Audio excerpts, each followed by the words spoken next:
हम में से मैक्सिमम लोगों को ये पता है कि Bharat pharmacy of the world कहलाता है। हमारे यहाँ दुनिया भर की 60 से 70% वैक्सीन मैन्युफैक्चर होती हैं। दुनिया भर में इस्तेमाल होने वाले जेनेरिक ड्रग्स में से 20 से 25% मेड इन इंडिया होते हैं। और मार्केट साइज की बात करें तो साल 2020 से 21 में भारत ने दुनिया भर के देशों को $62 बिलियन की कीमत की मेडिसिन, ड्रग्स और वैक्सीन एक्सपोर्ट की हैं, जो कि भारतीय करेंसी में करीब 4,50,000 करोड़ के आसपास होते हैं।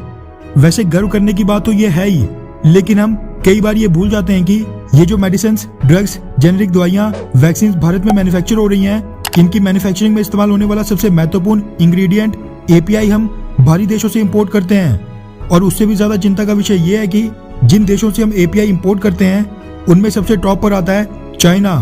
पब्लिक डोमेन में अवेलेबल इंफॉर्मेशन के मुताबिक पिछले साल हमने करीब 25,000 करोड़ रुपए की कीमत के आसपास के एपीआई बाहरी देशों से इंपोर्ट किए थे, जिनमें से करीब 70% यानी 18,000 करोड़ के आसपास के एपीआई हमने अकेले चाइना से खरीदे थे। गौर कीजिए, 100-200 नहीं, 18,000 करोड़ के एपीआई। अब चाइना के साथ हमारे संबंध कैसे चल रहे हैं वो तो हम सबको पता ही है। जरूरत से ज्यादा निर्भरता शोषण को ही जन्म देती है। गलवान घाटी की घटना के बाद अभी तक चाइना ने अपने एपीआई का प्राइस काफी बढ़ा दिया है। लेकिन जरा सोचिए, अगर दोनों देशों के बीच कोई सैन्य संघर्ष शुरू हो जाता है और चाइना भारत को मेडिसिन के एपीआई सप्लाई करने से बिल्कुल मना ही कर देता है, तो हमारे फार्मा सेक्टर को कितना बड़ा नुकसान हो सकता है। हालांकि भारतीय सरकार ने इससे निपटने के लिए इसी साल मार्च के महीने में फार्मा सेक्टर के लिए भी PLI production linked incentive scheme का ऐलान किया था, जिसके तहत देश में एपीआई प्रोडक्शन को बढ़ाने के लिए कई प्रावधान लाए गए थे। भारतीय कंपनियां जो भारत में एपीआई प्रोडक्शन शुरू करना चाहती हैं, उनके लिए सरकार ने 10 करोड़ के इंसेंटिव्स देने का ऐलान किया था। लेकिन इसके बावजूद कुछ खास रिजल्ट्स अभी तक देखने को नहीं मिले थे और कोई मेजर डेवलपमेंट नहीं हो पा रही थी, जिसके बाद अब CSIR council of scientific and industrial research India नाम की सरकारी संस्था खुद ही सामने आ गई है, जिसको prime minister of India Narendra Modi head करते हैं। रिपोर्ट्स के मुताबिक CSIR ने 56 एपीआई की लिस्ट तैयार कर दी है, जिनको आत्मनिर्भर अभियान से जोड़ते हुए भारत में इनकी मैन्युफैक्चरिंग शुरू की जाएगी।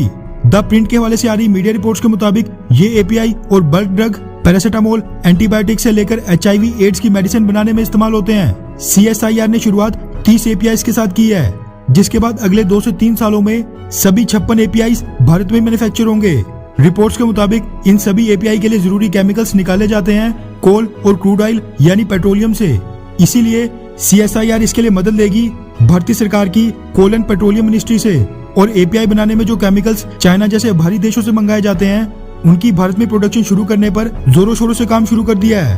क्रूड ऑयल और कोल से एपीआई बनाने के लिए जरूरी केमिकल्स कैसे रिट्रीव होंगे, इसकी रिसर्च एंड डेवलपमेंट में अभी कुछ समय लग सकता है। लेकिन अगर ये काम शुरू ही नहीं होगा तो फिर इसको खत्म कैसे कर सकते हैं।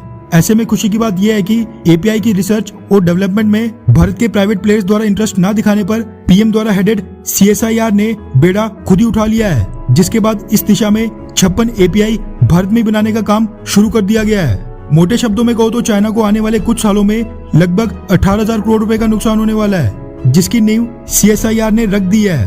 खैर, भारतीय सरकार तो चाइना को सबक सिखाने में लगी है, लेकिन क्या आप चाइना को सबक सिखा रहे हैं? क्या आपने चाइनीज प्रोडक्ट्स को बॉयकॉट करना शुरू कर दिया है? हाँ या फिर अभी नहीं?